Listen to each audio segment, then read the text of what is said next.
Hai ladies, selamat datang kembali di Ladimi Book Club bersama dengan saya Vina Oy. Hari ini dan actually seri ini adalah buku Kenalkan Yesus pada Mereka. We're discussing this selama 8 minggu total. Dan hari ini kita berada di bab 5, yaitu Ibu di Kamar Tidur Ratu Esther. Kayaknya kontroversial banget judulnya. Ibu di Kamar Tidur Ratu Esther. This is very good chapter. Saya banyak belajar dari bab ini, khususnya tentang, the reason why judulnya adalah Ibu di Kamar Tidur Ruang Esther, Kamar Tidur Ratu Esther, is basically untuk memperlihatkan kepada kita semua bahwa Alkitab tidak akan mensensor, ya, ada begitu banyak hal yang kontroversial dalam Alkitab, dan mungkin kecenderungan kita sebagai guru atau sebagai orang dewasa yang banyak bekerja dengan anak-anak kecil atau dalam sekolah minggu, the tendency, kecenderungannya adalah untuk mencairkan Alkitab, untuk menyampaikannya dengan sedikit lebih, a watered down level. Jadi lebih child friendly. Kita tidak membahas terlalu yang terlalu kontroversial karena we don't want to have too much questions. Kalau bisa supaya anak-anak tidak terlalu banyak pertanyaannya.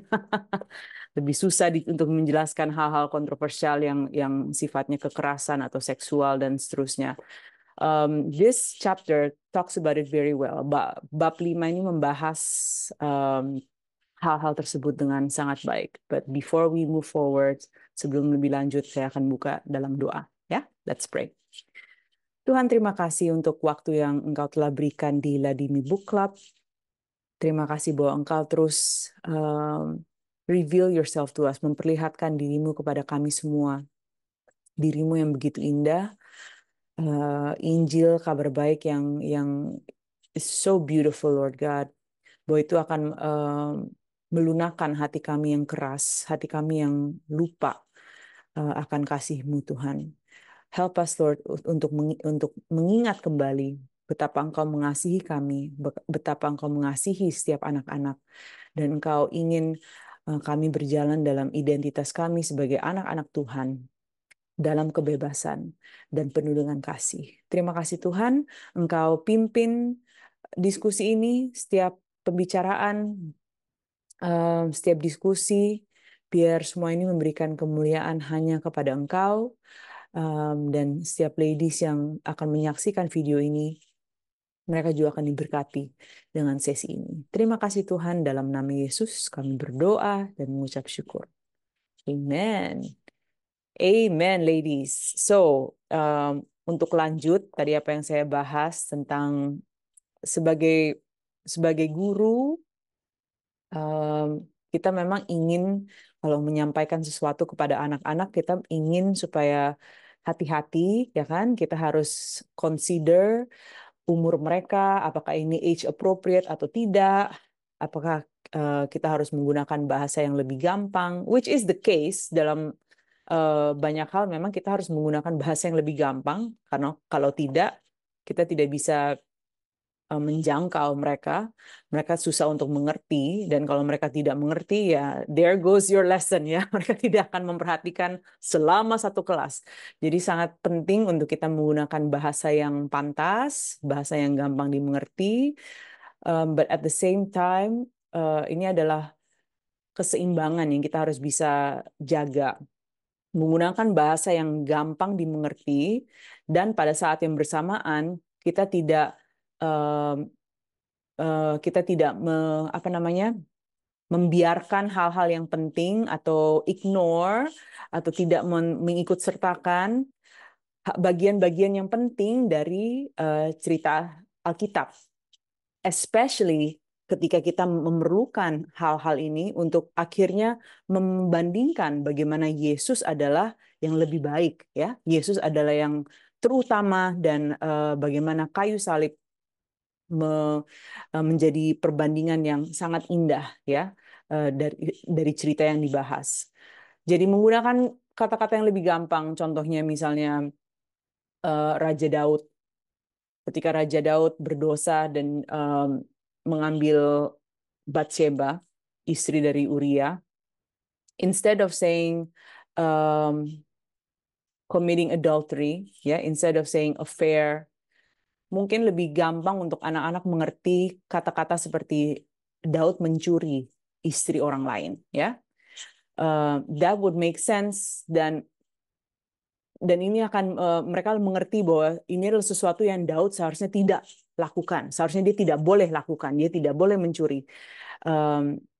So that's something, itu contoh yang saya bisa pikirkan sekarang untuk include all the parts of the story, tidak membiarkan hal-hal yang penting tidak dibahas, karena ini akan menjadi hal yang penting untuk nanti kita akan membandingkan atau kita akan menarik garisnya kepada Kristus atau kepada kayu salib.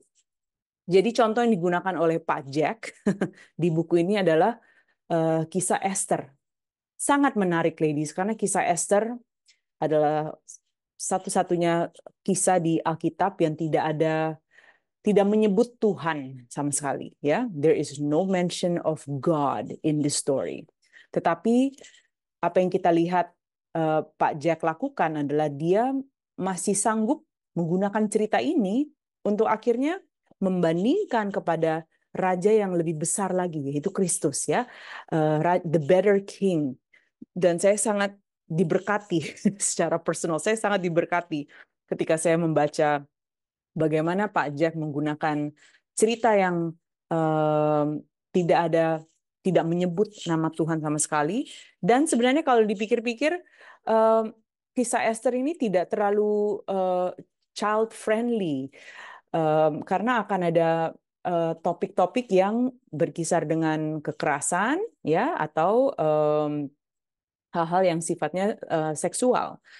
Jadi sangat menarik untuk saya melihat bagaimana Pak Jack menggunakan cerita yang kontroversial seperti yang banyak hal kontroversial dalam cerita ini, dan dia tetap menyampaikannya kepada anak-anak. Dan again, saya caveat, please consider umur dari anak yang Anda sedang mengajarkan, ya, anak yang ada di dalam kelas Anda. Obviously, kalau ini adalah anak umur TK, mungkin akan lebih simple penyampaiannya. Again, consider the age appropriate, apakah ini pantas dengan umur mereka. But when they can understand, please sampaikan sepenuhnya, ya, dengan of course bahasa yang mereka gampang mengerti. Oke. Jadi saya akan baca sedikit dari halaman 114. Jadi ini yang sangat menarik, bahwa dia menarik garis dari cerita Ratu Esther kepada kabar baik Injil. Dan ini yang dia lakukan. Raja Persia memerintah sebuah kerajaan, namun Raja Yesus memerintah langit dan bumi. So this is the strategy. Kita melihat perbedaannya dari apa yang terjadi di cerita Ratu Esther, perbedaannya dengan Kristus dan bagaimana Kristus itu yang lebih hebat, yang lebih baik. Yang kedua, Raja Yesus tidak bisa dikelabui dengan hadiah ke perbendaharaannya. Dia memiliki segala sesuatu dan dengan bebas membaginya dengan kita. Again, description, penjelasan bagaimana Raja Ahasuerus seperti ini, dan Yesus lebih baik lagi, lebih hebat dari itu. Raja Yesus tidak mengasihi kita hanya untuk satu malam, menggunakan kita untuk kesenangannya. Again, this is why it's important to mention apa yang terjadi dengan para gadis-gadis yang audisi untuk peran ratu, ya. Mereka harus bisa menyenangkan Raja Ahasuerus with one night, ya. They have to please him. Dan ketika raja itu tidak senang dengan gadis ini, this girl will go to a harem, ya. Dia nggak bisa pulang, dia harus tinggal dalam istana, dan that's the end of her life in that sense, ya. Karirnya akhirnya berhenti di istana, menjadi concubine. Okay. So Raja Yesus tidak mengasihi kita hanya untuk satu malam, menggunakan kita untuk kesenangannya, dan kemudian membiarkan kita pergi. Dia memberi kita kasih yang mahal dan setia sampai selamanya. This is very important to mention, karena ketika kita membandingkan bahwa Yesus itu lebih baik, kontrasnya jelas bahwa Yesus tidak menggunakan kita untuk kesenangannya terus satu malam, tapi dia memberikan hidupnya dan dia memberikan kasihnya untuk selamanya. See, you can see how the contrast makes sense, dan akhirnya kita bisa melihat bahwa wow, sungguh Yesus itu lebih indah dan dia lebih hebat, lebih superior, lebih unggul dari Raja Persia yang ada di cerita ini. Dan Raja Yesus tidak mengeksekusi semua pengkhianat. Karena ini yang terjadi dengan Haman, ini yang terjadi dengan dua mata-mata yang ingin membunuh raja. Akhirnya mereka ini semua dieksekusi, ya. Mereka ini semua mendapat hukuman mati. Kita masing-masing adalah orang yang tidak setia kepada Raja Yesus. Kita telah berkomplot melawan Yesus dan layak mati. Tetapi dia telah pergi ke tiang gantungan sebagai ganti kita, menumpahkan darahnya, terus tusuk di tangan dan kakinya. Again, beautiful comparison, perbandingan yang sangat indah, bahwa sungguh Yesus itu lebih baik, sungguh Yesus itu lebih indah. Tidak ada raja seperti raja kita, kata Pak Jack. Dia mengendalikan segala sesuatu dan membela umatnya. Jadi percayalah kepadanya. Ingat siapa kalian dan siapa yang kalian layani. Itu akan membuat kalian bijaksana dan berani seperti Esther.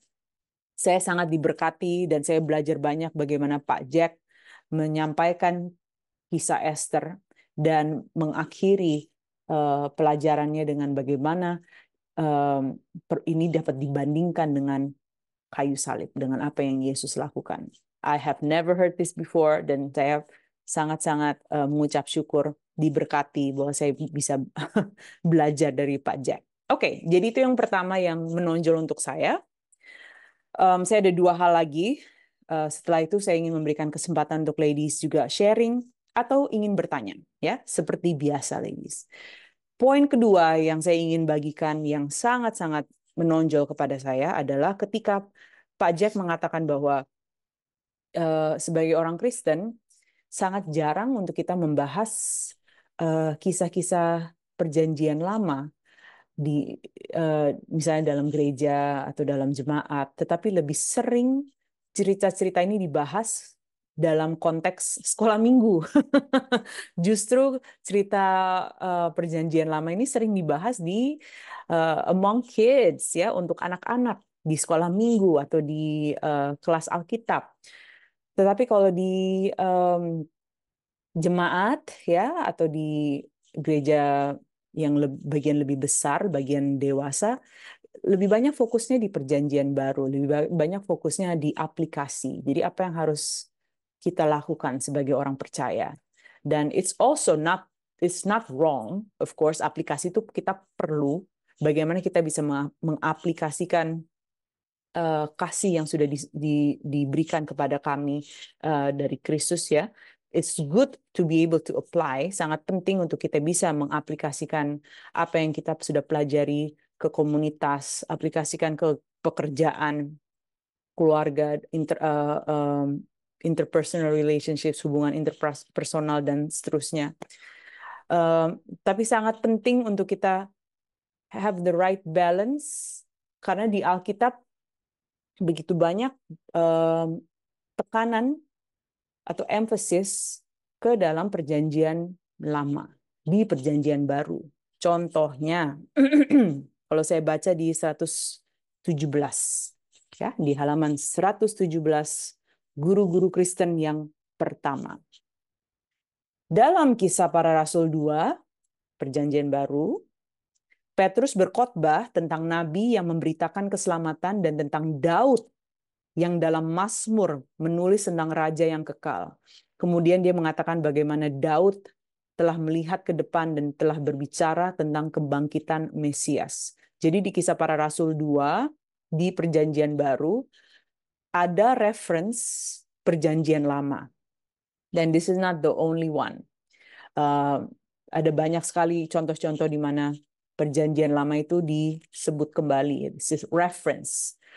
Yang kedua adalah dalam Kisah Rasul 7. Stefanus, ladies. Stefanus tuh udah yang paling hebat deh for me. Dia adalah martir pertama. Kalau Anda belum tahu, Stefanus adalah martir pertama. Dan kisahnya dapat ditemukan di Kisah Para Rasul 7. Dan ini hebat sekali, ladies. Stefanus berkhotbah tentang penderitaan umat Allah. Dia berkhotbah di depan majelis Sanhedrin, ya, Farisi. Karena sebelum dia dieksekusi, dia diberikan kesempatan untuk membela dirinya or bring your last argument to the court, ya. Jadi Stefanus diberikan kesempatan untuk mengatakan sesuatu, dan dia mempersembahkan atau dia memberikan presentasi perjanjian lama. Ini sangat-sangat, it's so amazing. Saya baca, ya. Stefanus berkhotbah tentang penderitaan umat Allah dan keselamatan yang mereka terima. Menceritakan kisah Alkitab demi kisah Alkitab dari Abraham, perjanjian lama, sampai Salomo. Ini semua perjanjian lama. Dan para nabi, juga perjanjian lama. Kemudian ia memberitahu bagaimana Yesus adalah nabi terakhir yang menderita. Orang benar yang sekarang telah kamu, orang Farisi, khianati dan kamu bunuh. Dia mengatakan semua ini presentasi yang begitu indah dan berbobot, ladies. Ini kayak speech yang bukan hanya speech, ini seperti it's a whole lesson, ya. Ini satu pelajaran yang dia ajarkan kepada semua penonton. Dia menjelaskan cerita kisah Alkitab demi kisah Alkitab dari Abraham sampai Salomo. Anda bisa baca sendiri di Kisah Para Rasul 7. It's amazing. Dan akhirnya dia mengakhiri presentasi itu dengan Yesus, nabi terakhir. Dan setelah itu dia mati, ya, dirajam dengan batu. It's an amazing story.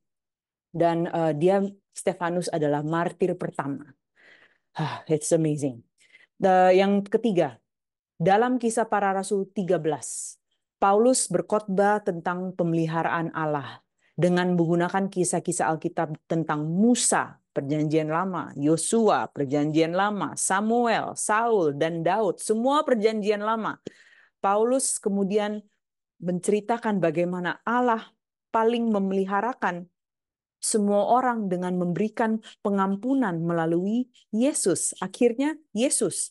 Dan kami sekarang memberitakan kabar kesukaan kepada kamu, yaitu bahwa janji yang diberikan kepada nenek moyang kita telah digenapi Allah kepada kita, keturunan mereka, dengan membangkitkan Yesus.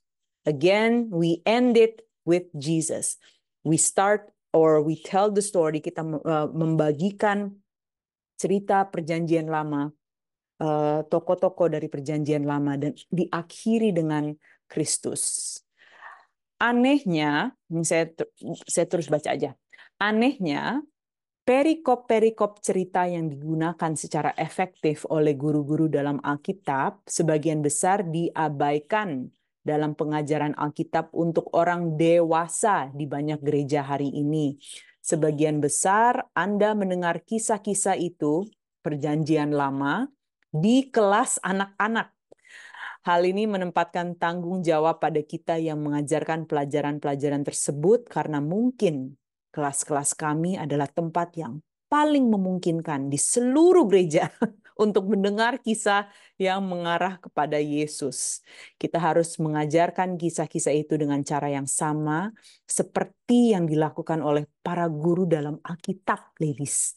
Dengan mata kita tertuju pada Sang Juru Selamat. Oh, that really spoke to me. Bahwa cerita-cerita di perjanjian lama itu jangan diabaikan. Itu sangat penting dan it's very powerful, not only because memberikan gambar yang komplit ketika kita membagikan tentang Kristus. Tapi guru-guru di Alkitab juga menggunakan metode ini. Maksudnya gitu. Di Alkitab pun that is how they do it. So it must be important, pasti penting untuk kita juga menggunakan metode yang sama, ya, untuk tidak mengabaikan perjanjian lama dan menggunakan itu untuk pada akhirnya berhenti di Kristus.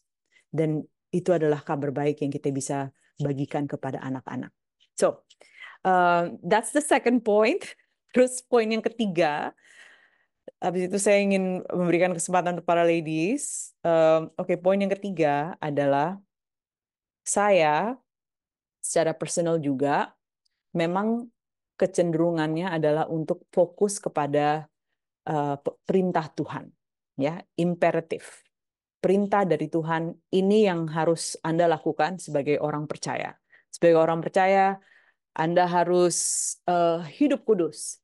Anda harus mengampuni. Anda harus mengasihi. Jadi hal-hal yang saya harus lakukan. Dan tentunya untuk anak-anak, saya pun melihatnya seperti itu. Ketika saya mengajarkan tentang Alkitab, saya juga fokusnya adalah aplikasinya, apa yang kamu harus lakukan.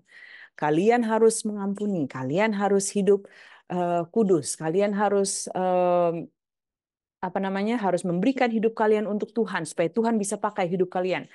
Akhirnya saya fokusnya hanya kepada perintah Tuhan, apa yang anak-anak harus lakukan, ya, untuk menjadi anak Kristen yang baik, untuk menjadi taat kepada Tuhan, apa yang kita harus lakukan. Tetapi yang saya miss, ladies, adalah di dalam perjanjian baru, setiap kali ada perintah yang disampaikan, itu selalu paired, itu selalu bersama dengan kabar baik. Jadi sebenarnya untuk menceritakan atau menyampaikan hanya perintahnya saja, itu cuma setengah. Dia cuma dapat setengah dari porsi sebenarnya.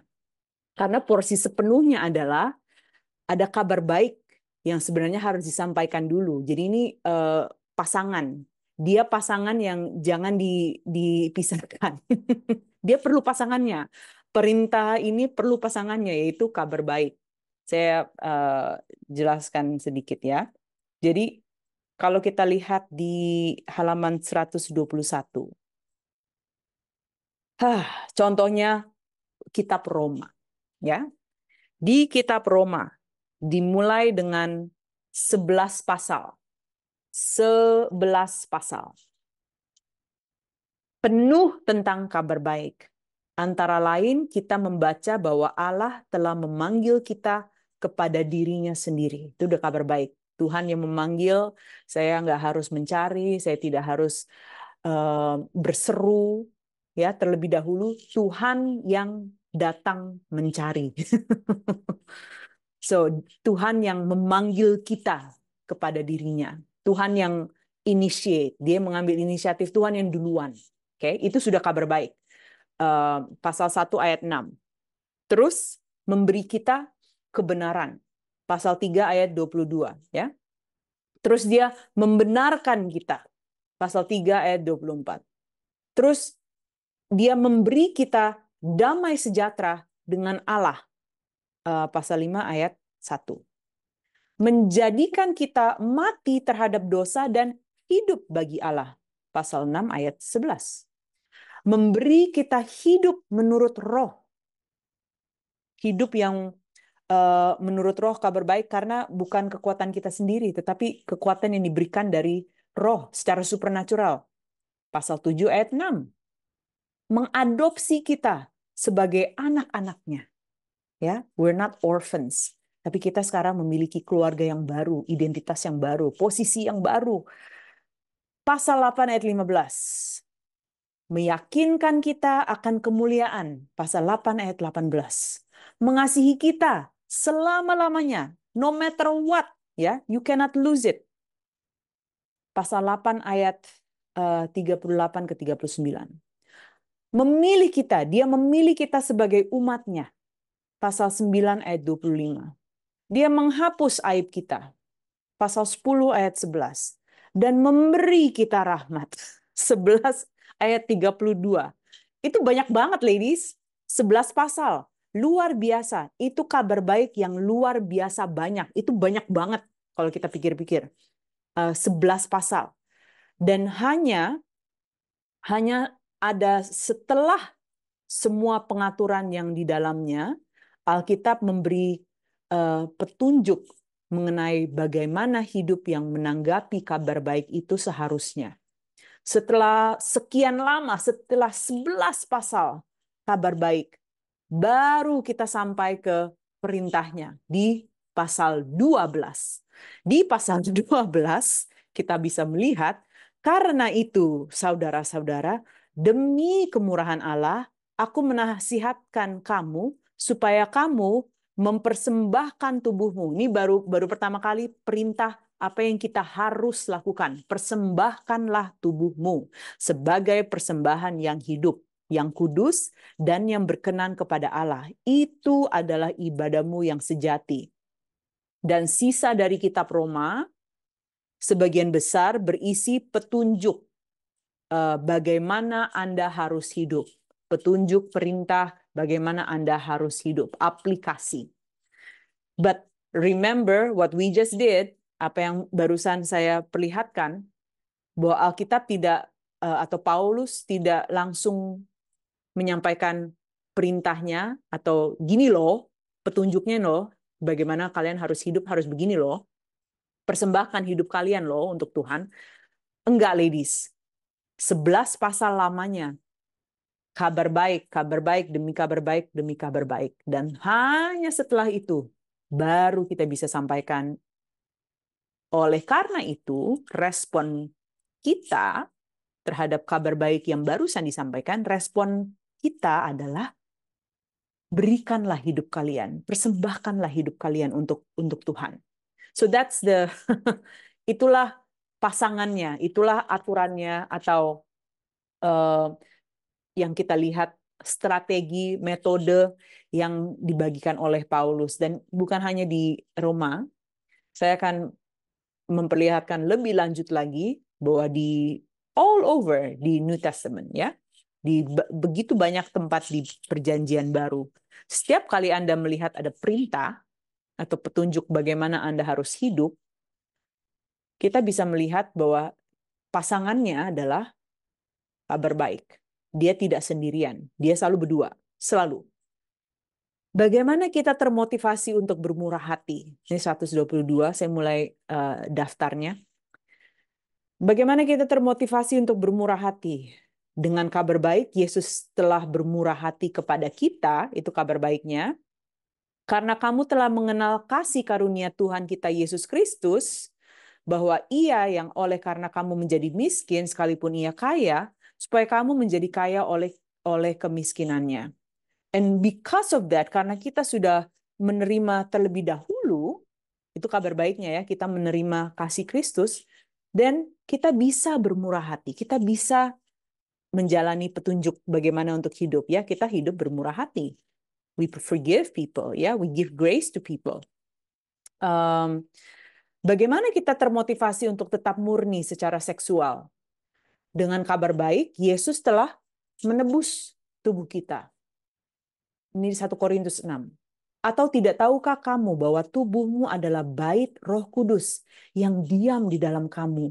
Roh Kudus yang kamu peroleh dari Allah. Itu kabar baiknya. Tuhan nggak harus hidup di dalam hati kita, tapi Dia memilih untuk hidup di dalam kita. Seperti Yohanes 1. Buat Tuhan telah menjadi manusia dan Dia tinggal bersama dengan manusia. He dwelt with them. Dan sekarang Dia hidup di dalam hati kita. Dia tidak harus, He didn't have to, tetapi Dia memilih untuk menjadikan hidup kita rumahnya, baitnya. So itu kabar baik. Itulah kemurahan Tuhan. Oleh karena itu, karena kita bukan milik kita sendiri, kita telah dibeli dan harganya telah lunas dibayar. Karena itu, muliakanlah Allah dengan tubuhmu. Karena kasih karunia, karena kabar baik, then we do. Ini yang kita lakukan. Kita hidup secara murni. Kita muliakan Allah dengan tubuh kita. Do you see that, ladies? So important for us to untuk kita jangan lupa bahwa ini pasangan, dia satu set. Jangan dipisahkan. Ketika kita mengajarkan kepada anak-anak bahwa ini yang kalian harus lakukan untuk hidup benar di dalam Kristus, jangan lupa bahwa ini satu set. Perintah itu datang dengan kabar baik dulu. Mereka hanya bisa menjalankan perintah itu oleh karena kabar baik. Tanpa kabar baik, perintah ini akan menjadi tekanan, ya. It's just gonna be a burden. Ini akan menjadi hook yang berat karena kuasanya dari mana, ya? Bagaimana mereka bisa mematuhi perintah-perintah ini hanya dengan kekuatan mereka sendiri? No, mereka butuh bantuan supernatural. Mereka butuh bantuan dari Tuhan Yesus. There is a reason why Tuhan Yesus mati di atas kayu salib, bahwa ada kuasanya, dan mereka perlu tahu ini adalah hal yang sangat penting karena kalau enggak mereka patah semangat, ladies, kalau hanya diberikan perintah saja, ya. Ini yang kalian harus lakukan dan kamu nggak boleh salah. Itu akan menjadi sangat tekanan atau beban yang sangat berat, dan akan menjadi patah semangat ketika mereka harus melakukan ini dengan kekuatan mereka sendiri, because they can't. Kita tidak bisa melakukan ini. Kita butuh, that's why we need Jesus. Kita butuh Roh Kudus untuk membantu kita hidup benar. Tuhan begitu setia, dia tidak he didn't require us to do things without his help. Dia tidak menginginkan untuk kita melakukan hal-hal atau mengekspektasi, ya, atau menuntut kita untuk melakukan hal-hal tanpa membantu kita. Itulah kemurahan Tuhan. He is so gracious like that. Ya. Terus ada banyak lagi bagaimana kita termotivasi untuk mengampuni. Di Efesus mengatakan bahwa tetapi hendaklah kamu ramah seorang terhadap lain, penuh kasih, mesra, saling mengampuni. Terus ini pasangannya kabar baik. Sebagaimana Allah di dalam Kristus telah mengampuni kamu. Oleh karena itu, ampunilah orang lain. Ya, so it's very important to include the whole picture. Bahwa ini pasangan jangan dipisahkan. Jangan yang satunya terlupakan. Sangat penting karena itu kuasanya ada di situ. Terus termotivasi untuk mengasihi, bagaimana termotivasi untuk menghentikan dosa-dosa yang jahat. The list goes on, ya. Bagaimana kita termotivasi untuk saling menyerahkan nyawa kita satu sama yang lain, dan seterusnya. Okay?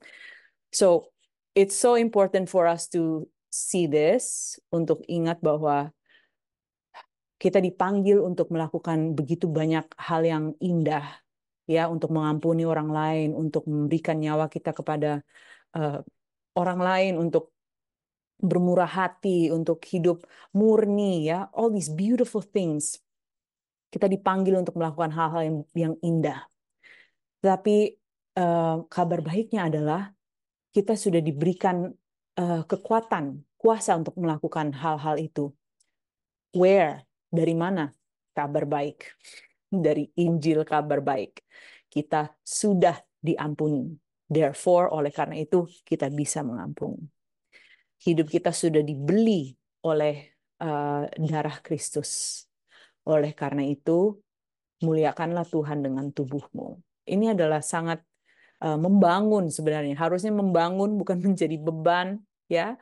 Harusnya memberikan semangat, memberi encouragement, memberikan dorongan, bukan menjadikan patah semangat. It should be hopeful.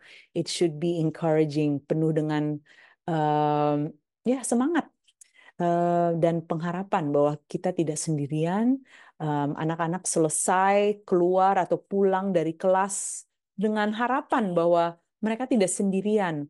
Mereka kalau dituntut untuk melakukan hal-hal ini, mereka tidak dituntut dengan begitu saja, tetapi ada kuasa yang menyertai mereka. Dan cerita lengkapnya adalah sesuatu terjadi terlebih dahulu di atas kayu salib. untuk mereka sebagai hadiah yang gratis ya. It's a free gift of salvation and it's beautiful, dan ini yang akan melunakkan hati kita yang tadinya keras. Ini akan melumerkan hati kita yang akhirnya dimenangkan oleh kasih Kristus dan ingin memberikan hidup kita untuk melayani Tuhan. So, that's what I learned. Itu adalah 3 hal yang menonjol untuk saya secara pribadi. Thank you for listening. Saya ingin memberikan kesempatan untuk ladies, untuk Anda bisa sharing juga apa yang menonjol ketika Anda membaca buku ini, atau ketika saya barusan membahas bab 5. If there's anything that comes up yang Anda ingin juga membagikan, atau kalau Anda punya pertanyaan spesifik tentang kelas sekolah minggu Anda juga boleh. Whatever it is, Anda dipersilahkan untuk berinteraksi. So, please go ahead while I minum sebentar karena kebanyakan ngomong jadi haus. Jadi silakan, ladies.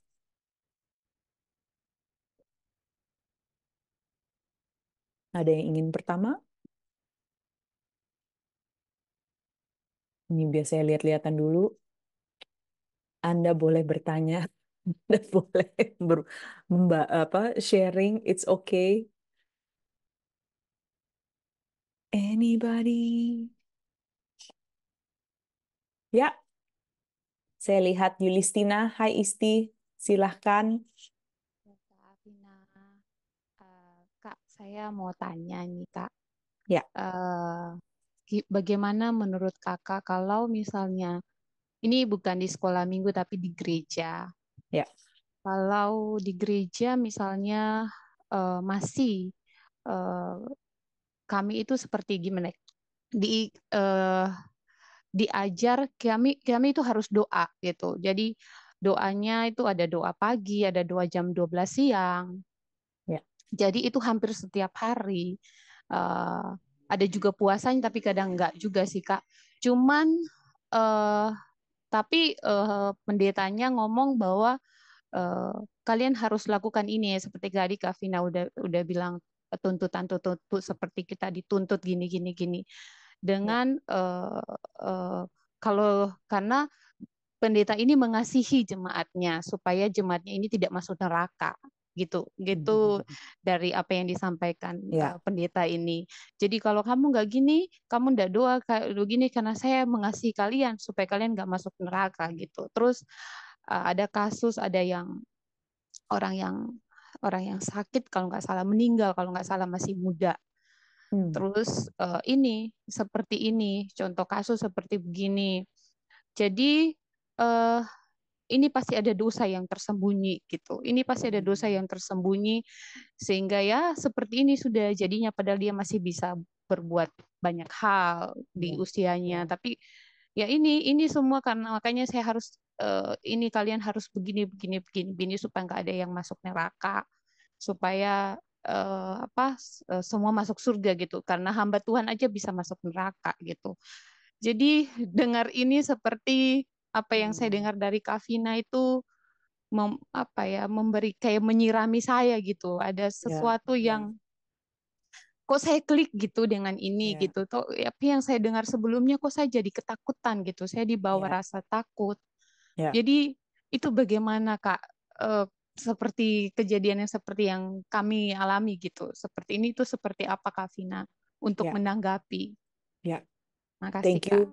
Thank you, pertanyaannya itu sangat bagus, dan I think banyak orang Kristen juga berpikir seperti itu, dan jujur saya juga bisa berpikir seperti itu ketika ada sesuatu yang uh, tragis atau yang berat terjadi dalam kehidupan saya bisa berpikir bahwa oh iya, saya salah apa ya?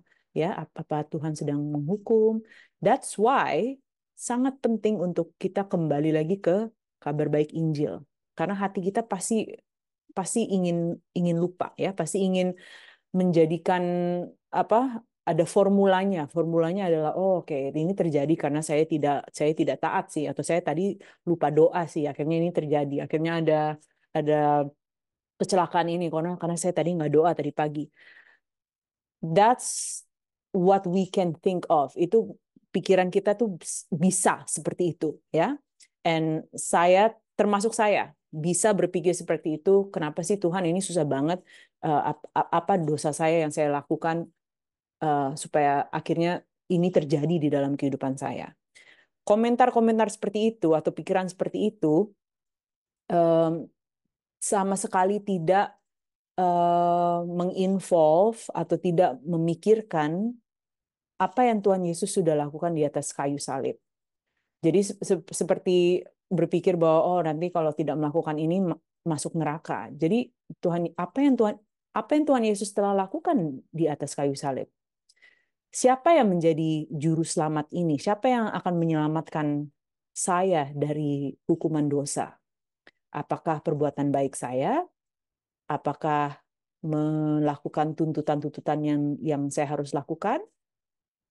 Atau saya diselamatkan murni pekerjaan Kristus di atas kayu salib tanpa saya melakukan apa-apa.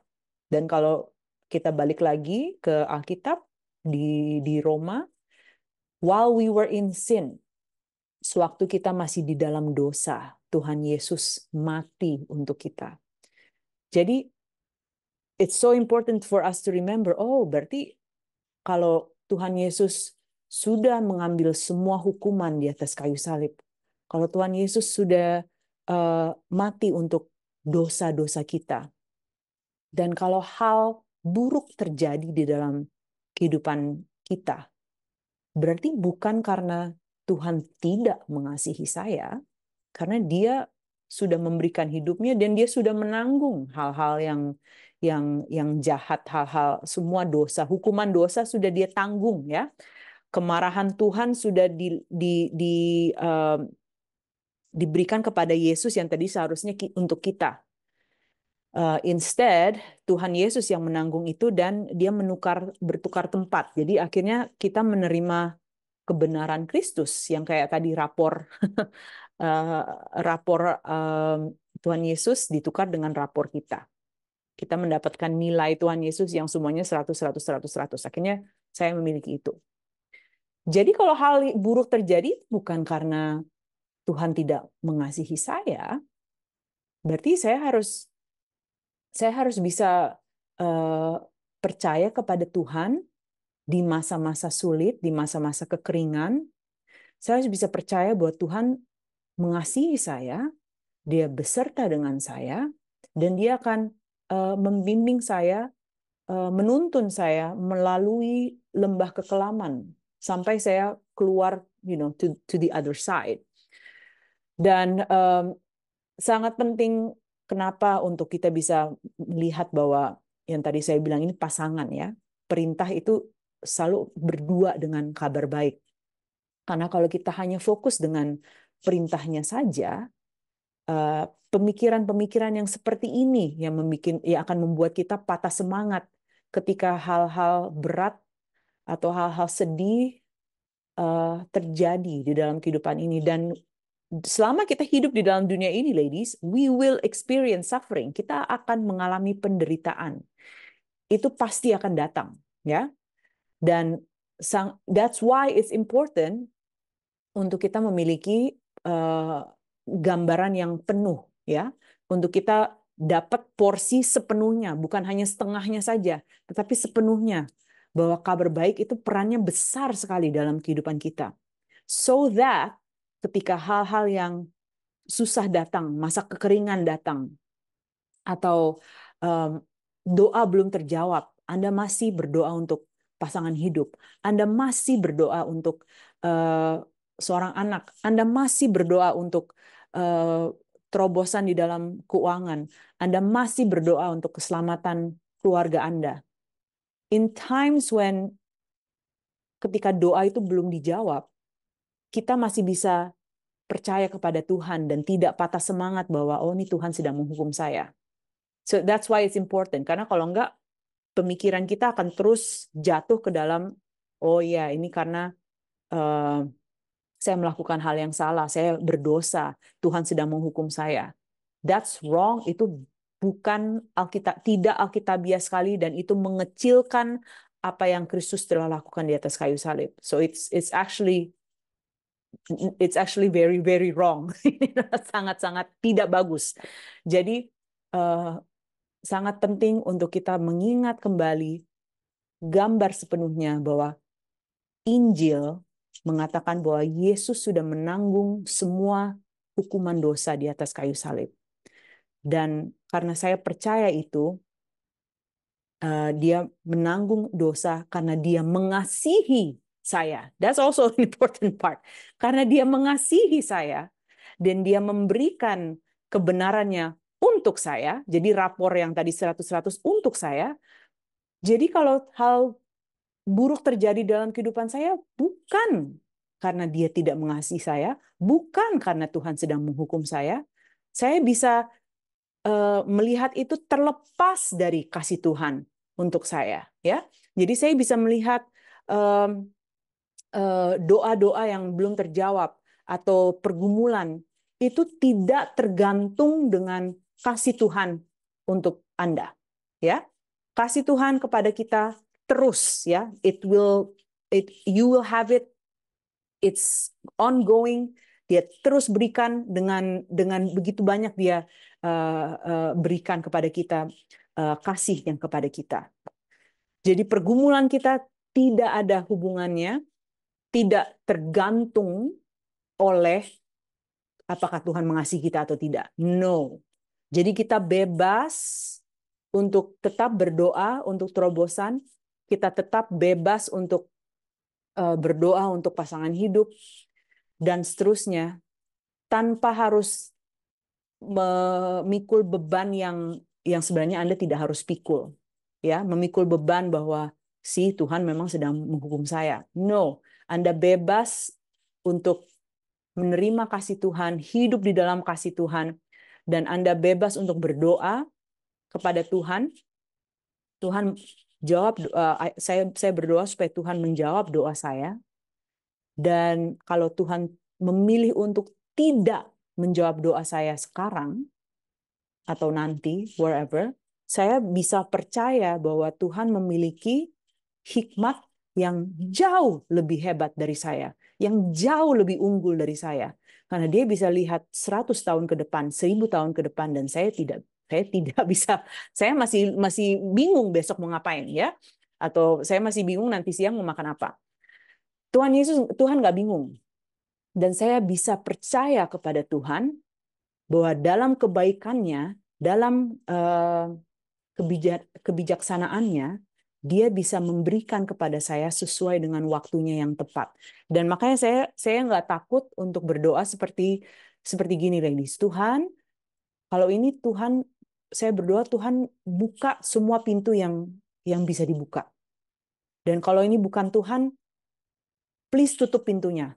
Mohon tutup pintunya yang seharusnya ditutup.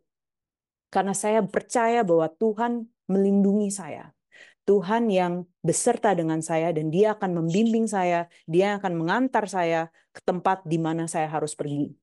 Dan dia akan menutup pintu-pintu yang harusnya ditutup. Karena saya percaya kebijaksanaan Tuhan, saya percaya bahwa dia bisa melihat, dia tahu yang terbaik, dan ini nggak ada hubungannya dengan apakah Tuhan mengasihi saya atau tidak.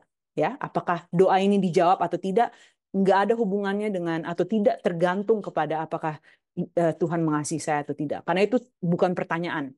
Itu sudah kita sudah tahu jawabannya.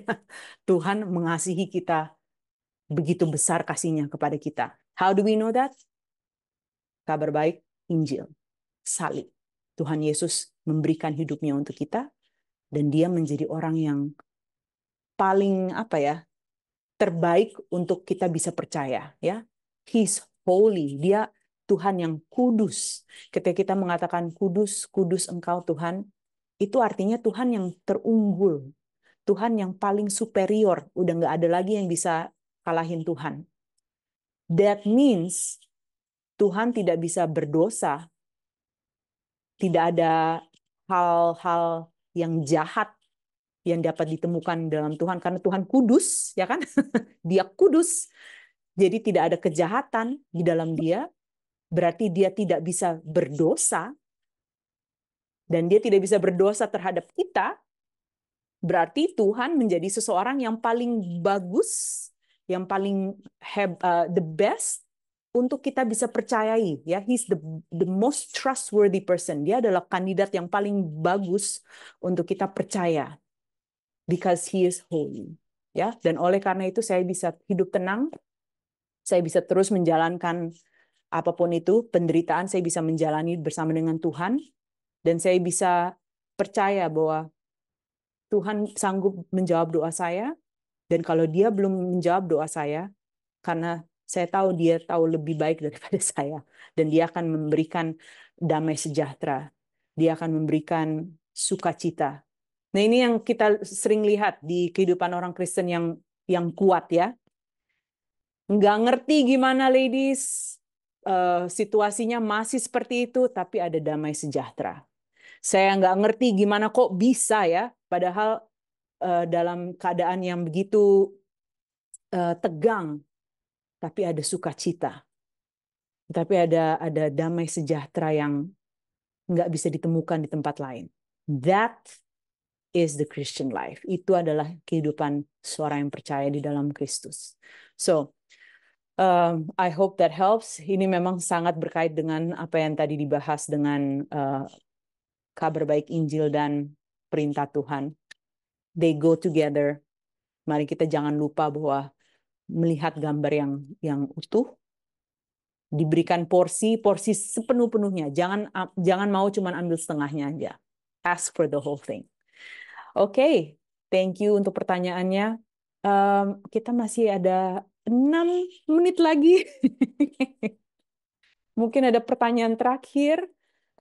Kalau ada pertanyaan terakhir, I will try to answer very quickly. Dan kalau tidak ada pertanyaan juga, it's okay. Pasti Anda sudah siap malming. It's waktu yang sangat menyenangkan. Oke, ladies, apakah ada pertanyaan terakhir? Any takers? Oke, alright. Kalau gitu saya, iya, sama-sama. Sama-sama. Kabar baik itu memang kayak air segar. Kayak disiram dengan air segar, kayak, oh, thank you Jesus. Dan itu memang efek yang konsisten. Oke, yuk kita tutup dalam doa. Tuhan Yesus, terima kasih. Engkau melihat kami di dalam setiap pergumulan kami, Tuhan. Terima kasih bahwa Mazmur 23 mengatakan bahwa walaupun kami berjalan di lembah kekelaman, Engkau bersama dengan kami. Dan Engkau menuntun kami, Tuhan, di dalam lembah kekelaman. Engkau terus beserta dengan kami. Engkau yang menjaga kami. Engkau yang melindungi kami, Tuhan. Dan saya berdoa, Tuhan, dalam masa-masa sulit, biar mata kami terus tertuju kepada Engkau, terus tertuju kepada Kristus, terus tertuju kepada salib. Bahwa kabar baik itu untuk kami. Bahwa kasih-Mu begitu besar. Bahwa Tuhan Yesus memberikan hidupnya di atas kayu salib untuk kami. Bukan hanya hidupnya, tetapi juga kebenarannya menjadi milik kami. Help us to see that, Lord. Supaya kami bebas dari hukuman pemikiran yang